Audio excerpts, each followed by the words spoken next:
Hola, ¿qué tal? Muy buenas tardes. Ya estamos en Entre Líneas, el programa de análisis y debate de ideas de Excelsior Televisión sobre los acontecimientos noticiosos más relevantes de la agenda nacional e internacional.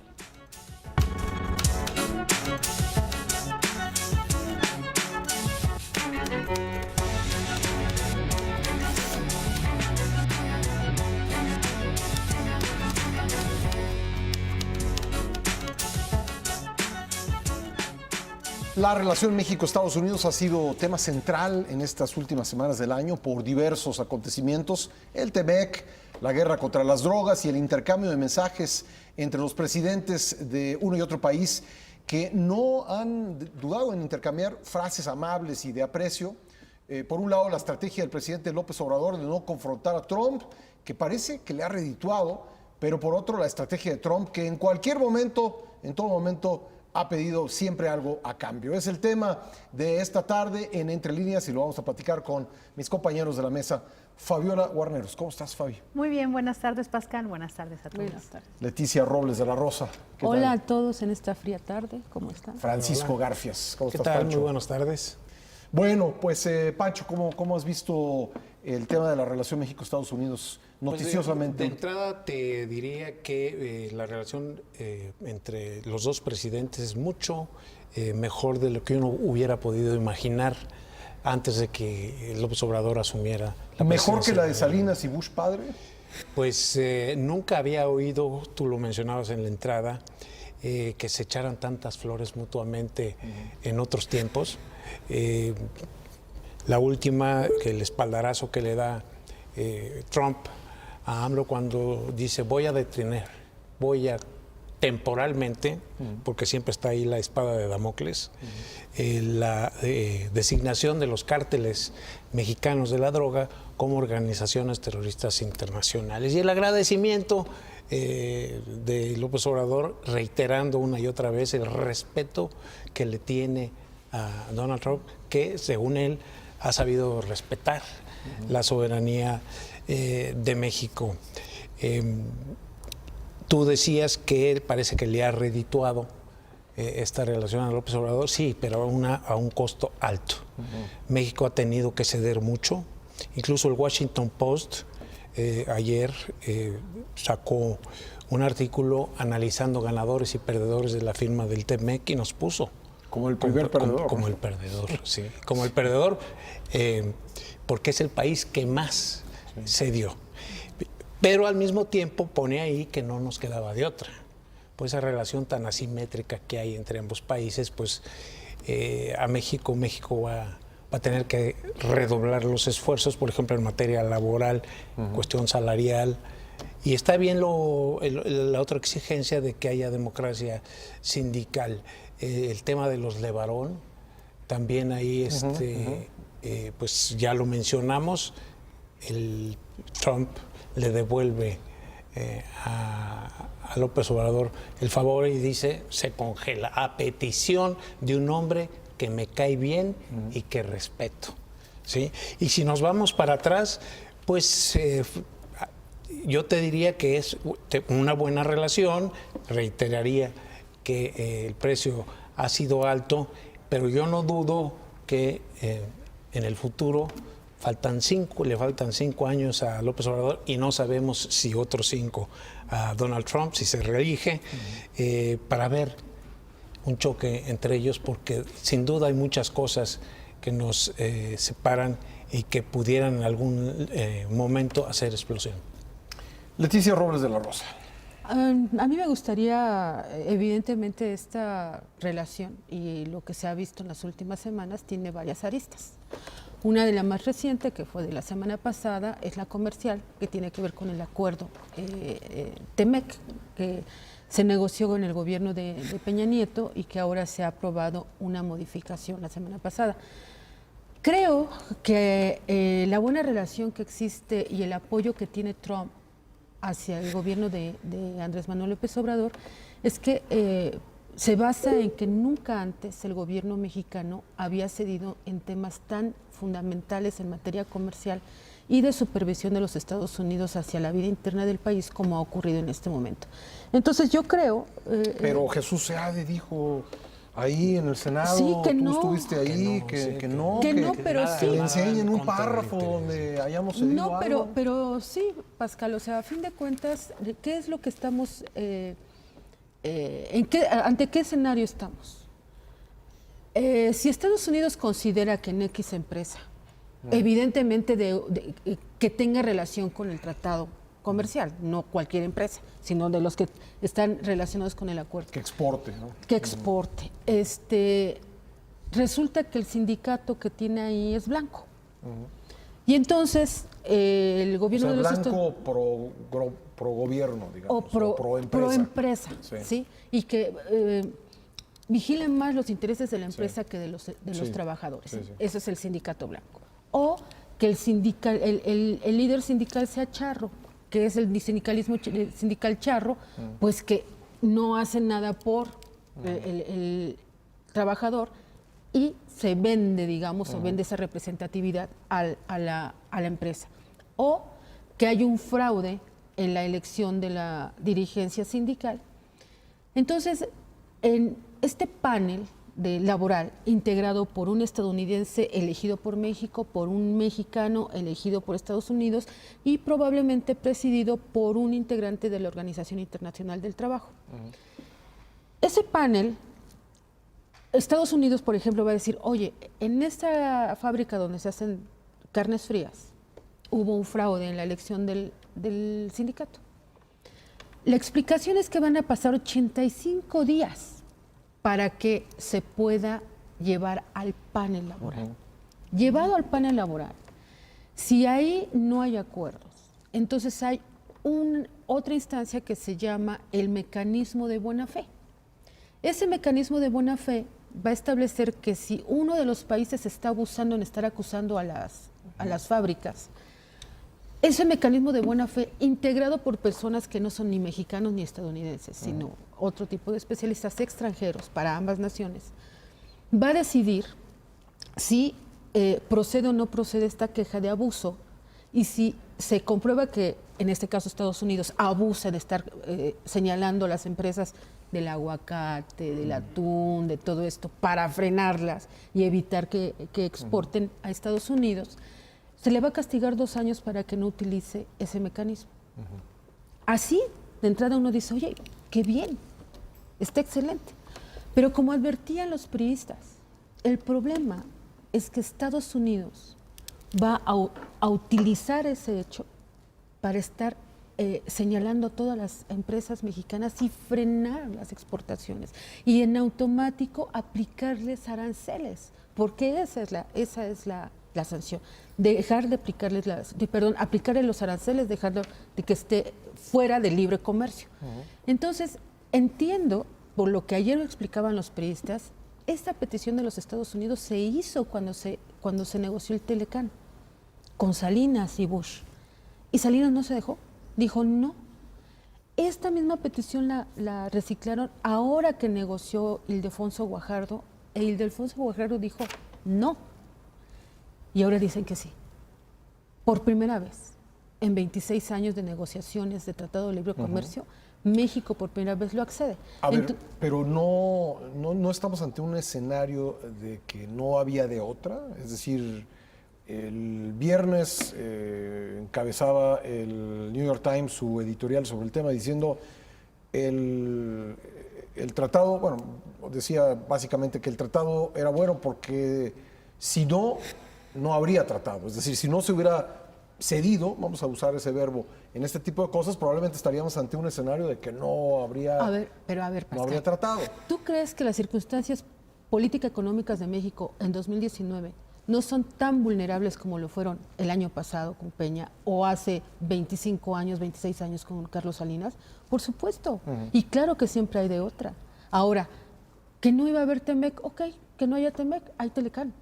O sea, el Telecán sigue vivo. Aunque Trump se pudo haber salido, ¿no?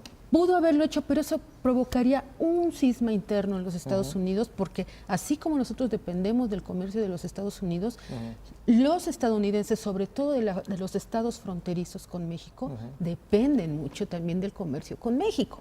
Entonces, el asunto no es Y esto yo lo recuerdo muy bien, porque así como hemos tenido la oportunidad de escuchar a SEADE en el Senado, también escuchamos el de Ildefonso Guajardo. También Morena dice, es que es la primera vez que nos consultan. No, no es cierto. O sea, a mí me consta que el Ildefonso Guajardo iba constantemente al Senado, se reunía con la Junta de Coordinación Política y daba explicaciones públicas de cómo estaba la negociación. Entonces, si en aquel tiempo, acuérdense, no nos aplicaron los aranceles al acero y al aluminio. No, sí los aplicaron. Aplicaron aranceles. Sí, lo aplicaron y luego los sí, sí, exactamente, pero porque México puso otros aranceles a otros a productos específicos, sí. Por supuesto que también ya nos habían puesto contra la pared, o sea, no olvidemos eso. Y sin embargo, en esas circunstancias, el gobierno mexicano no cedió. ¿Por qué cedió ahora? Bueno, porque hay otra óptica, ¿no? Para la óptica del priismo, que negoció con Salinas y que negoció con Peña Nieto, no era admisible someter al sindicalismo, que ellos controlan básicamente el priismo, a estas revisiones. Ahora con el gobierno de Morena, evidentemente ellos no tienen estas bases laborales tan fuertes como la CTM y todo esto, que son priistas, y pues a lo mejor para ellos es mejor esa presión para generar la democratización en los sindicatos. Fabiola. Pues yo lo veo más general, no me quiero meter tan en los detalles como Leti Robles de la Rosa, porque yo lo que creo es una forma de hacer política electoral de los dos países. Es decir, Donald Trump está en campaña y el gobierno de Andrés Manuel López Obrador está en campaña, y porque viene una elección muy importante en el 2021 y tiene que estar presente de alguna manera. Entonces tiene que construir alianzas políticas en donde sea, y todo esto es parte de esta estrategia. Solo para referirme, en el tema de la relación México-Estados Unidos hay mucho más cosas. Tuvo que ver desde la cuestión de los cárteles de la droga y la amenaza o advertencia de hacer los terroristas.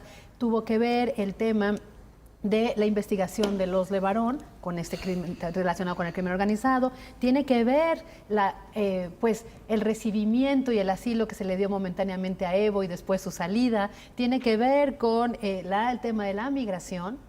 Tiene que ver con el tema del Tratado de Libre Comercio y tiene que ver incluso con este juego político en donde hasta la propia Nancy Pelosi del Congreso de Estados Unidos también fue un tercer actor en juego.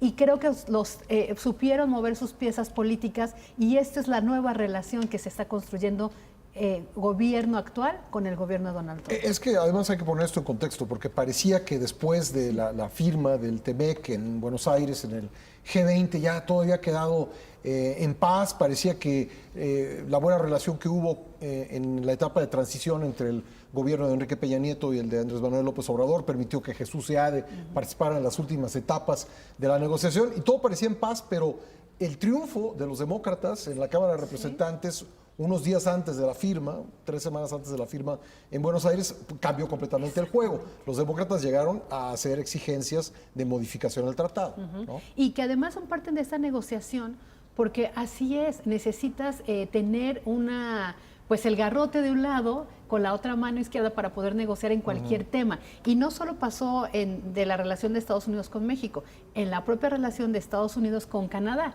Y hasta aquella broma internacional en la cumbre donde estaban los países de Europa, en donde Donald Trump se queja del trato que le da Trudeau y los países de Europa, ¿no? Y se va. Y ¿no? se va, ¿no? Sí. Entonces creo que estamos viendo otros tipos de maneras de hacer política, ¿no? Entiendo lo que dice Leti. Pues Ildefonso negociaba de una manera, sí, pero estos son otros. Y hoy amagan de otra manera porque a nuestro gobierno le conviene. Yo planteo en la mesa, ¿no era mejor mantener a Evo con esa política que había defendido el gobierno federal, de es un amigo, fue fraude, lo vamos a mantener, lo estábamos cuidando? Noroña ya había hecho la vaquita para mantenerlo aquí, y de repente hubo un llamado de Estados Unidos diciendo... ¿Tú interpretas eso? Claro, o sea, ¿se acuerdan que fue un llamado? Aquel país que proporcione protección al fraude en Bolivia tendrá consecuencias. Lo dijo el gobierno de Estados Unidos. ¡Pum! Evo ya no está. Yo también, y yo creo que hay materia para sospechar, Ajá. porque primero la salida de Evo fue intempestiva. O sea, Intempestiva y rápida, ¿no? Es decir, no cumplió ni un mes. ¿no? el propio Marcelo Ebrard, en una entrevista que le dio a Ciro Gómez Leiva, dijo, pues no se despidió, entonces yo supongo que no se va. El viernes dijo López Obrador que de él sí se despidió. Sí, En la bueno, pues mañanera. tenían que corregirle, ¿no? Pero Sí. la versión oficial, el día que se fue Evo, es que no se había despedido, ¿sí? Que se había ido. Entonces que el interpretado dejaba la puerta abierta para que regresara. A mí me parece una aberración que Marcelo Ebrard en ese momento no estuviera enterado de que Evo ya no volvía, sobre todo porque al mismo tiempo había una primera plana, la principal del diario El País, contando exactamente lo que iba a suceder. Es decir, se va a Cuba y la intención es que después de la toma de posesión del presidente Fernández en Argentina, él se iba a instalar definitivamente en ese país porque quería estar más cerca de su país. Entonces, no tenemos elementos sólidos para hacer tal afirmación, que por lo demás molestó muchísimo a Andrés Manuel López Obrador. Al día siguiente que le preguntaron, se despotricó en contra de los que sostienen esa conservadores versión, que- los conservadores hipócritas, mentirosos, que están obstruyendo los cambios. Bueno, les dio con todo a los que sostienen esa versión de que nos salió casi, vamos a utilizar una vieja expresión, casi como el come si te vas, ¿no? En Nada un más que- avión privado desde Toluca. En un avión privado desde Toluca, nada más que esta vez pues duró la comida un mes y el señor se fue. Ahora, volviendo al tema del Tratado de Libre Comercio. Tenemos que hacer una pausa, Pancho. Sí. Regresamos enseguida para continuar con este análisis. Ya volvemos. Ya estamos de vuelta en Entre Líneas. Estamos hablando de la relación México-Estados Unidos, en particular la relación tan cercana de los dos presidentes y cómo esta relación ha tocado últimamente varios temas. Fabiola Guarneros empezaba a hablar y Pancho Garfias también de lo sucedido con Evo Morales, donde pues la coincidencia de tiempos hace pensar que algo pudo haber tenido que ver la relación México-Estados Unidos en la decisión intempestiva del expresidente de Bolivia de irse primero a Cuba y después a Argentina. Pancho, te pedí que lo retomáramos ahora. Sí, yo quería hablar sobre dos temas que no hemos tocado y que para mí son fundamentales y en la relación México-Estados Unidos. Migrantes, ese es uno, y obviamente la parte comercial, ¿no? En el tema de los migrantes, pues hemos tenido ahí vinculados también amenazas, la espada de Damocles de los aranceles, que también marcó mucho la relación de México con Estados Unidos y que ahí también tuvimos que ceder a las presiones de la Casa Blanca para que México hiciera el muro en su propio territorio. Es decir, sabemos todos que una buena parte de la Guardia Nacional, que supuestamente fue creada para combatir el crimen organizado, pues está haciendo labores de muro para los Estados Unidos, ¿no? Tenemos una buena parte concentrados en el sur de la frontera, otra buena parte en el norte, y esta amenaza, que es, digamos, el momento más difícil que, a mi juicio, ha atravesado la relación México-Estados Unidos, de que si no México no hace su chamba en detener los flujos de migrantes con aquellas famosas caravanas que venían una tras otra de migrantes centroamericanos, muchos de los cuales aún siguen en la línea fronteriza norte esperando poder pasar a Estados Unidos, con el costo que eso implica también para México, porque estamos obligados por los acuerdos que hizo el canciller Ebrard a darle sustento, alimento, comida, educación, como a cualquier mexicano. Entonces yo creo que este elemento, sí, digamos, es el punto más delicado que hemos tenido en toda la relación. Lo de, no sé si, a veces pienso también que lo de las organizaciones, de declarar a los cárteles organizaciones terroristas extranjeras, pues también tenía mucho de amague vinculado con porque eso ocurre después de que Levarón habla de esta medida que implica no solo una intervención desde los de militares o policías estadounidenses en México, sino cortar todo tipo de correspondencia entre los bancos, bloquear las finanzas de empresas que supuestamente están vinculadas de alguna u otra manera con estos cárteles de la droga. De ahí la preocupación de que pudiera aplicarse esta medida y llevarse entre las patas a empresas que de alguna manera las pudieran asociar. Es como la extensión de dominio, pues, ¿no? De que las asocian con el narco y ahí se acaba cualquier relación o correspondencia con los bancos gringos. Y yo nada más ahí para apuntalar y no desviarnos mucho del tema, en el caso de migración, sí apuntar que efectivamente es una política que asumió México, que decidió hacerle el trabajo a Estados Unidos, ¿no? Hay que ver todo lo que hubo detrás de todas esas negociaciones y acuerdos. Que ya somos colonia. Sí, ¿no? Ahorita nos van a dar una confesión, Leti Robles de la Rosa. Pero decir algo que no se ha visto mucho y que tendrá México que asumir las propias responsabilidades de este acuerdo. Evidentemente, todos los migrantes que ofreció darles casa, empleo y que no ha ocurrido, todo el abandono que hay en la zona fronteriza de parte de México en esa política. ¿Te acuerdas de las visas de trabajo que se prometieron? Las visas de trabajo que no se han hecho, la protección a los niños migrantes que están siendo utilizados, o sea, hay 3 tipos de migración: los que viajan solos, los mexicanos menores deportados y los que están siendo en este círculo vicioso del crimen organizado. No han hecho nada con ellos. ¿Se acuerdan de un protocolo que presentó Marcelo Ebrard? También se quedó en ahí. Pero hay una señal. Hace un mes, Estados Unidos declaró y mandó los primeros migrantes retornados directo a Honduras y a Guatemala, ya no los mandó a México. Entonces también son de esos pequeños avances. El toma y daca. Del toma y daca.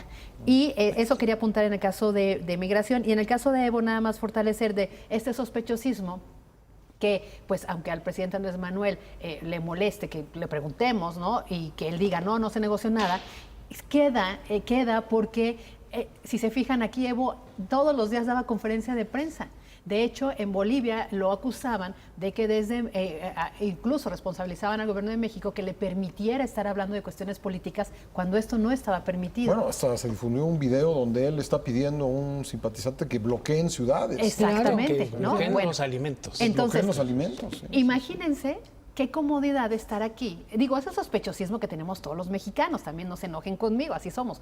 Qué comodidad de poder dar una conferencia todos los días en donde él quisiera, en el hotel que quisiera, poder comer en el restaurante más de moda. Hasta le revivieron el Estado Mayor Presidencial. Exactamente, aquí hablar, operar desde México para Bolivia.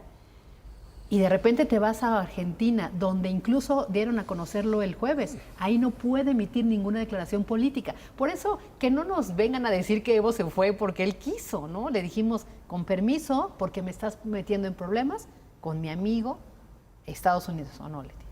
Pues sí. Es que lo diga.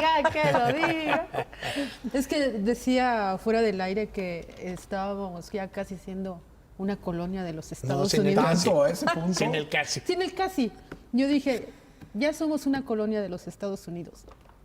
A ver, hace un momento hablé del tema comercial, ¿no? Sí. Ahorita es tu mero mole. Ahorita Pancho está hablando del tema migratorio, ¿no? Entonces, en lo comercial estamos haciendo lo que Estados Unidos nos ha pedido y con el argumento de que no nos quedaba de otra, ¿no? Por los aranceles. Los aranceles. La amenaza de los aranceles. Y también Pancho nos acaba de recordar que en materia de migración, después de que nuestro gobierno alegremente dijo, vénganse todos para acá, aquí vamos a trabajar todos, y entonces hubo muchas caravanas de migrantes, ¿no? Inéditas, no por la caravana en sí misma, sino por la cantidad de gente y la cantidad de caravanas que estaban integrando esas miles de migrantes.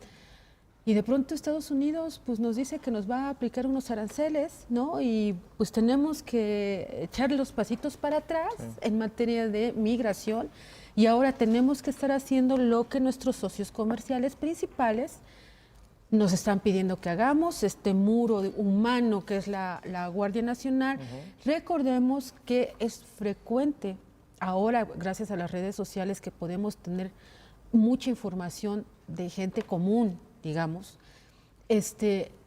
son constantes las demandas, las denuncias de extranjeros o de migrantes, señalando a autoridades del Instituto Nacional de Migración de maltrato, de retención ilegal de personas en oficinas, en albergues.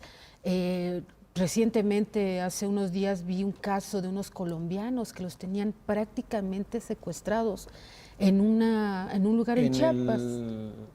Bueno, y hubo un caso donde tenían unos venezolanos en el aeropuerto. Exactamente. Entonces, estos casos nosotros no los teníamos antes, ¿no?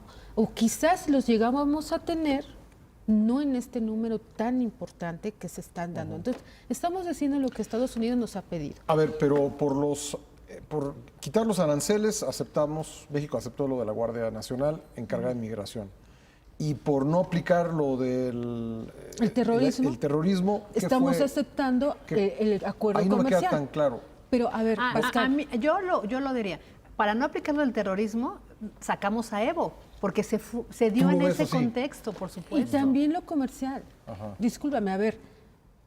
El miércoles de la semana pasada... Fue cuando incluso vino, perdón que intervenga, pero fue cuando vino William Barr. Fue exactamente en esa semana. Él vino el miércoles. Que es el de fiscal de Estados Unidos. Unidos. Y el viernes se anunció que Evo Morales se había ido a Cuba. Ok, a ver, él vino el miércoles. Sí. Y el miércoles la negociación del TEMEC se frenó. El jueves se da la posición de que sí o no el terrorismo, que no sé qué. El jueves hace 10 días. Exactamente, el jueves. Sí. Y al mismo tiempo, cuando México dice, bueno, órale, véngale, no quiero inspecciones directas, pero sí paneles laborales, ¿sí? Entonces, Trump dice, bueno, ya no voy a hacer ya no voy a declarar terrorismo. Eso fue el viernes. Eso fue entre el jueves y el viernes, ¿sí? Y se va Evo. Entonces, son varias cosas, insisto, que nos vuelven a poner en la pared, porque esa es la estrategia de Trump para negociar. Todos lo sabemos porque ahí está un libro que el señor escribió. Y dice, a mí me gusta acorralarlos, ponerlos contra la pared y entonces ya obtengo todo lo que yo tengo, lo que yo quiero. Esa es su forma. Ahora, vamos a otra arista, la seguridad. A Estados Unidos le interesa mucho los narcos mexicanos. Le interesa mucho detener la violencia, no porque le preocupen los mexicanos, tenemos sin cuidado. Le preocupa cómo va avanzando hacia al interior de su territorio, ¿sí? Y entonces tenemos décadas... En ese momento el tráfico de fentanilo. Exactamente. Tenemos décadas de estos mecanismos de colaboración anti-narco que tenemos con Estados Unidos. Recuerden todo lo que hizo Calderón, Plan Mérida, esto de las armas, que como era Rápido y Furioso, creo que desde antes con la DEA, con los gobiernos del PRI, tenemos una historia enorme sobre esta preocupación de los Estados Unidos por combatir a los cárteles. Y en este contexto, que enjuician allá al Chapo, ahora resulta que ya le encontraron los elementos a Genaro García Luna. Y eso evidentemente va a tener implicaciones en México, por supuesto. No, pues ya los tuvo. Pero fuertes. Pero el ventilador ahí viene, ¿no? Exactamente. Y entonces ahí vamos a ver qué es lo que va a querer México, va a querer Estados Unidos y el gobierno de Trump, que haga México para controlar efectivamente a los cárteles. Ya algunos legisladores de los Estados Unidos dijeron muy claro, a nosotros no nos gusta eso del abrazos y no balazos. O sea, nosotros sí queremos que haya un combate real del crimen organizado. A mí me parece que la detención de Genaro García Luna es la antesala del otro tema que vamos a tener que afianzar en la relación con Estados Unidos, que vamos a tener que afianzar nuestra colonia con los Estados Unidos para ver qué quieren ellos y qué vamos a tener que hacer nosotros para que los abrazos y no balazos se modifiquen para algo que realmente contenga a las organizaciones criminales. Pancho. Bueno, yo diría que, por ejemplo, el asunto de Evo Morales es demasiado pequeño como para ser intercambiado por la no designación de los cárteles mexicanos como organizaciones terroristas. Yo más bien diría, y lo ubicaría, es como en un pago por el trabajo que le estamos haciendo a los Estados Unidos. Un enganche, digamos. Digamos, un enganche en materia. O sea, se lo dimos, como quien migratoria. Okay. Como una muestra de Ahí te buena va voluntad. una para que sigas como estás y no te me muevas de esa posición. Okay. Ahí me siento muy cómodo contigo y ahí te va. E incluso voy a hacer esa declaración, ¿no? Lo voy a cancelar temporalmente, la espada de Damocles. Sí. Ahí sigue, a petición de un hombre que me cae muy bien Sí, claro. y que respeto. O sea, la enchilada completa, diría Sí, Jorge sí, Castañeda, sí. hacia López Obrador. Entonces, yo creo que ahí, mientras México siga cediendo, pues Trump va a estar contento, ¿sí? Por Mientras supuesto. nos sigamos portando bien. Mientras supuesto. hagamos lo que nos dicen en la frontera norte, México lo va a aceptar. Yo también estoy convencido, volviendo al tema con el que abrimos en el programa, de que no quedaba de otra también.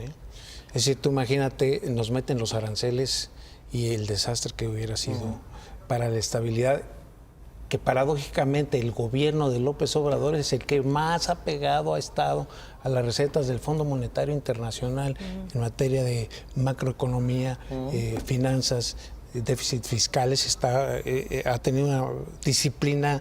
Un presupuesto neoliberal. Más bien unas políticas neoliberales.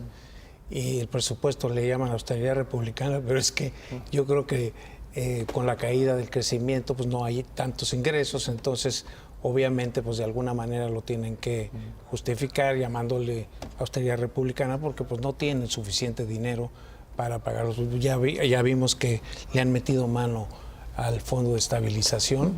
Ojalá y no se lo acaben porque entonces aguas con la estabilidad económica que ha mostrado. Hay que reconocerlo. Hasta ahora la economía mexicana con un peso estable, ¿sí? Con una inflación controlada. Todavía salió, y no tengo empacho en reconocerlo, la inflación está...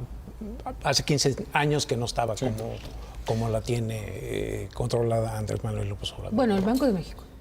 Bueno, el Banco de México. O sea, sí, pero si Andrés Manuel López Obrador, ¿qué hace un gobierno cuando no necesita dinero? O te endeudas, Recurre al ¿sí? préstamo O te endeudas o subes impuestos. Y esas son facultades no del Banco de México. No, pero el gobierno mexicano es el que ha decretado la austeridad y es el que no ha subido impuestos y es el que ha decidido no endeudarse. Entonces, eso le ha dado fortaleza y estabilidad al peso, no las decisiones del Banco de México. O sea. Bueno, vamos a una última pausa y regresamos con el último bloque. Ya volvemos. ¿Qué tal? Estamos ya de regreso y estamos hablando de la relación México-Estados Unidos, cómo ha irrumpido la relación y especialmente la relación particular de los presidentes de México y Estados Unidos en el ambiente noticioso de las últimas semanas. No podemos dejar de hablar de la detención en Estados Unidos de Genaro García Luna, exsecretario de Seguridad Pública, que bueno, después de 7 años de no ser funcionario público y de vivir en Estados Unidos, es detenido, acusado de cargos muy graves y muy concretos, Pancho. Sí, para mí fue una sorpresa. García Luna, el superpolicía García Luna, pues era protegido de los Estados Unidos. Incluso hay declaraciones de oficiales de Estados Unidos de que nunca se había trabajado tan bien con México como cuando García Luna dirigía la Secretaría de Seguridad Pública en este país. La incógnita es ¿por qué y por qué ahora? ¿Por qué sale esto ahora? También no piensas que pudiera estar vinculado con esta buena relación que hay, un poco de subordinación, como dice Leti, utilizando el tema del colonialismo, para Vamos, esto a querer o no le beneficia al presidente López Obrador y perjudica feamente al expresidente Calderón. Ese día Calderón a la cárcel fue tendencia con decenas de miles de tweets. Es decir, Calderón a la cárcel y bueno, todo lo que ponían ahí pues es no muy favorable al expresidente. Entonces, sí, es un elemento que tiene que ver con la relación, pero no sé si eso, el solo hecho de que García Luna, ese asunto, mueva al Departamento de Justicia y para agarrar a Genaro García Luna, con base en las declaraciones de Jesús Zambada durante el juicio del Chapo Guzmán, sea suficiente para ir sobre él. Yo creo que tienen más elementos. Y yo creo que García Luna, como lo dijimos ahí, si a García Luna lo guardan, nos vamos a enterar de muchas cosas. Es una medida unilateral de Estados Unidos buscando alguna reacción o buscando presionar a México con algo, o es una medida coordinada entre los Estados Unidos y México, que hay que recordar que al día siguiente, bueno, no, el mismo día que anuncian la detención, la Fiscalía General de la República dice, nosotros también lo estamos investigando. Sí, ¿Es una medida coordinada las cuentas ese mismo día o es unilateral desde el punto de vista de ustedes? Mira, no tenemos, yo la verdad confieso no tener elementos como para hacer una afirmación tajante si fue coordinada o fue unilateral. Lo que me llama la atención es que está formando parte de una serie de noticias que de alguna u otra manera le rebotan a López Obrador bien. O sea, son buenas noticias para este régimen. Sí, adelante. Yo lo que creo es que esta sí no es de esta relación donde te doy y me das y yo acepto, o como dice Leti, te obedezco y no. O sea, no lo ves inscrito en este entorno. Yo lo veo, sí, inscrito en la relación México-Estados Unidos, en esta cooperación conveniente de lo que les planteaba yo, política electoral de los dos países. Yo lo veo como este acuerdo conveniente que han estado tejiendo, desde mi punto de vista, los dos gobiernos. En el tema del crimen organizado, si se fijan, han estado...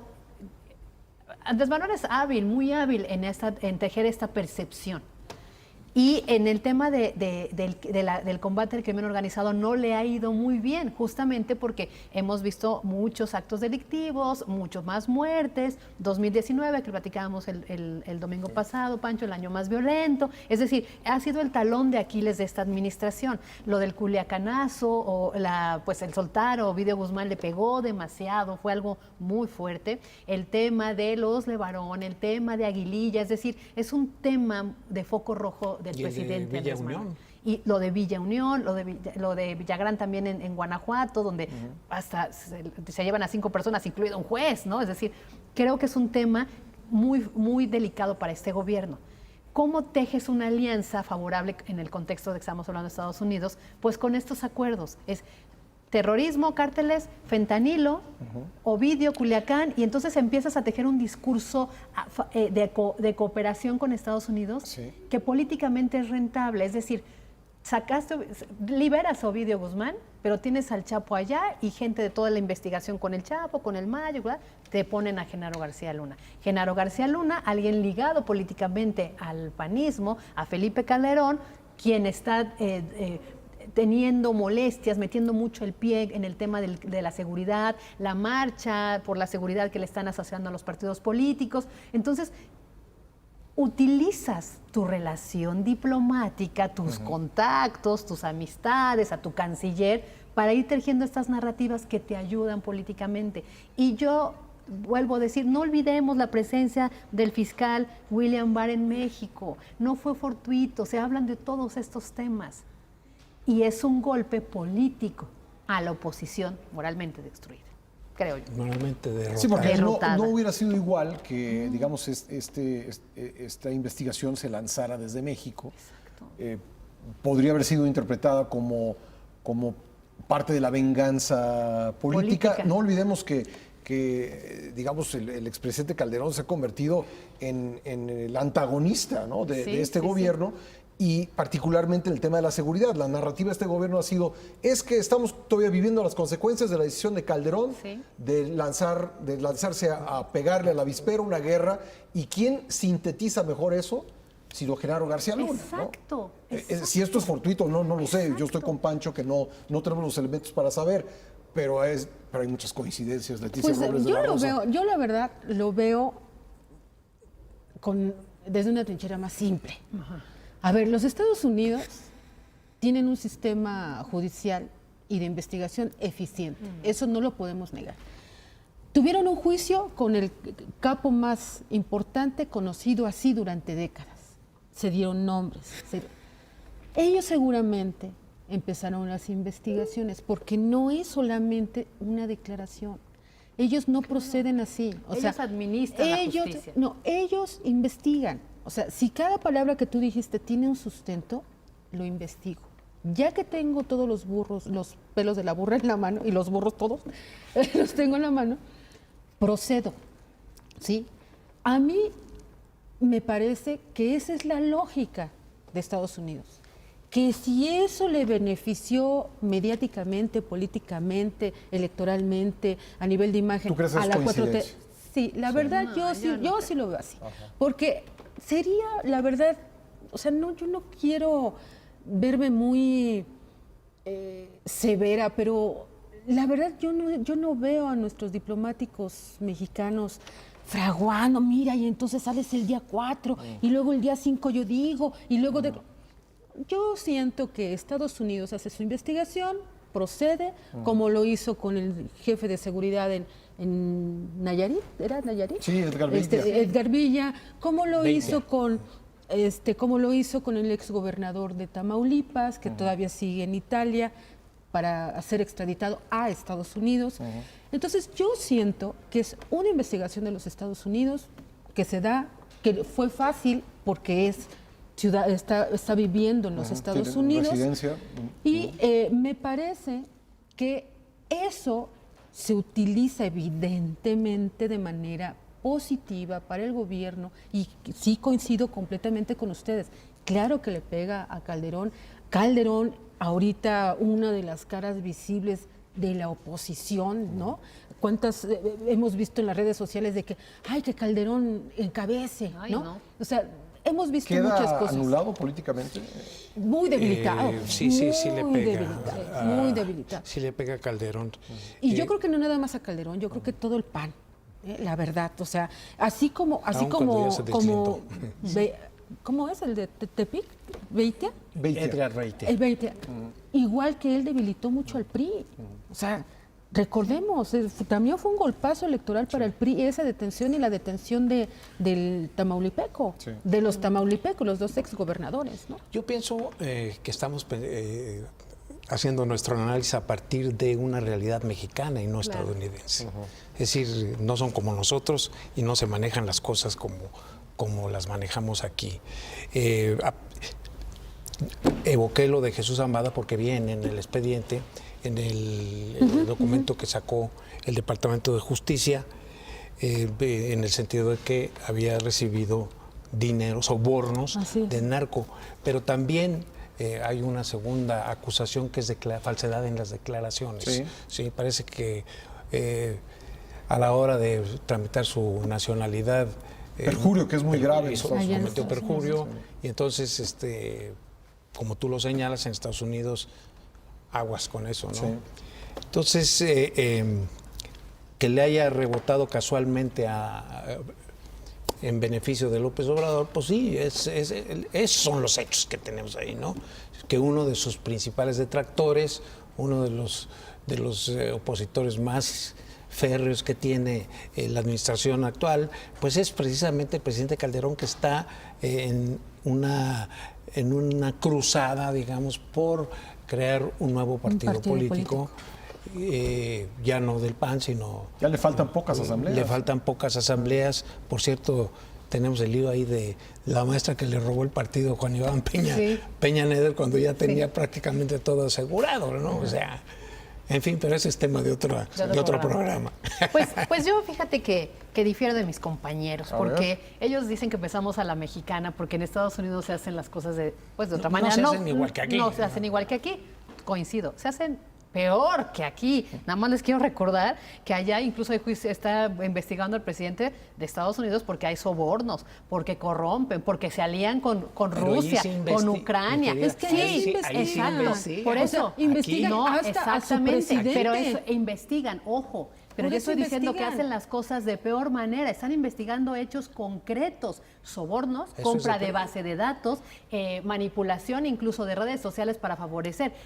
Que me digan que no, por favor. Por supuesto que Estados Unidos tiene todos los datos de todo lo que hizo Genaro García Luna y todos aquellos que participaron, incluso funcionarios de gobierno de aquellas administraciones en esta ¿Y de lucha. dónde los tiene, Y Fabiola? administran. No, yo no estoy diciendo que no investigan, yo estoy diciendo, por supuesto que administran los conflictos. ¿Y ustedes creen que el gobierno mexicano de verdad no tiene una neurona en el cerebro para saber negociar? Eso se llama ingenuidad. Claro que el gobierno mexicano ya puede, hasta ingenuos puede. resultamos. Es que sí, por supuesto que negocian. ¿A qué vino el fiscal? Les vuelvo a preguntar. ¿A qué está yendo Marcelo Ebrard? Y Estados Unidos especialista en administrar conflictos. No estoy hablando de investigaciones. Es que, por supuesto, todo tiene un Fabiola, entorno estás político. especulando. Esto es entre líneas y yo estoy dando elementos. Fiscal William Barr, la investigación de Genaro García Luna no empezó ayer. Genaro García Luna durante un tiempo era protegido y bien recibido por Estados Unidos. Se administran los conflictos, se Por administra eso te la digo justicia. que lo estamos analizando como si Estados Unidos fuera México. Yo Todo les digo, bajo sospecha. Estados Unidos actúa también de otras maneras, con Pero es sobornos, muy- es compras de muy- datos, por favor. Sí, Gaby, o sea, Bueno, a ver, como ya estamos cerrando, Sí. estamos a punto de cerrar el programa, sí me gustaría que no nos quedáramos sin una conclusión. ¿Hacia dónde va esta relación? Tú decías, Pancho, y lo decías muy bien al principio, no podíamos prever que iba a ser tan buena, pero creo que tampoco podemos descartar que en el futuro a lo mejor esta relación se va a contaminar, ¿no? Viene una elección en Estados Unidos. No, bueno, no solo en un ¿Cuál futuro. ¿Cuál es el futuro, digamos, el futuro próximo, inmediato de esta elección, de esta relación Bueno, mira, entre dos presidentes y dos países? Hay que, nos falta un elemento ahorita para hablar de una relación a largo plazo, porque no sabemos Si Trump sigue o Trump no. se va a reelegir o no. Lo que yo pienso es que es una relación en la que pende una espada de Damocles por parte de Estados Unidos que, y lo sabemos, la utiliza cada que le conviene al gobierno de Estados Unidos hacerlo. Es decir, si a Estados Unidos no le parece tal o cual cosa, pues te amenaza con los aranceles. Tenemos el ejemplo claro. Y iban a O el ser terrorismo. progresivos, o iban a o designación de grupos de los cárteles mexicanos como organizaciones terroristas internacionales. Son elementos, son instrumentos que él tiene para obligar a países terceros, como lo ha hecho también con China, como lo está haciendo con la Unión Europea, las broncas que tiene ahora con Francia. Es decir, esa es su política, la amenaza, el ponerlos contra la pared. Alguien citó por ahí una frase que viene en el libro Fear de la Casa Blanca, y donde él habla que es tener al adversario contra la pared es la mejor estrategia para ganar un combate. ¿Sí? Leticia Robles de la Rosa. Pues yo creo que la relación va a seguir siendo cordial en la medida en que México pues acepte las disposiciones de los Estados Unidos y quizás le diga, pues sí, quieres que avance 5 pasos, ok, pero no de cojito, sino déjame bajarme el pie en el tercer intento, ¿no? Entonces, yo creo que le veo una estabilidad en la medida esa en que México siga coincidiendo con estas posiciones, y me parece que si se queda Trump, pues vamos a seguir siendo muy amiguis. La colonia de Estados Unidos. Yo rápidamente decir que sí, que efectivamente es una relación conveniente en este momento para estas dos cabezas que administran. Una amenaza con lo que quiere y el otra le corrige la plana de incluso errores cometidos. Por ejemplo, en la caravana, después de haber dicho, vénganse todos, y decir, no puedo, hoy mejor váyanse, le corrigió la plana. En el caso de Evo, vénganse y después ya no te quiero aquí, siento que es una relación conveniente para las dos partes. Pues muchas gracias a mis queridos compañeros en la mesa y gracias por supuesto a usted en casa por ver esta transmisión. Por hoy es todo, soy Pascal Beltrán del Río, hasta la próxima.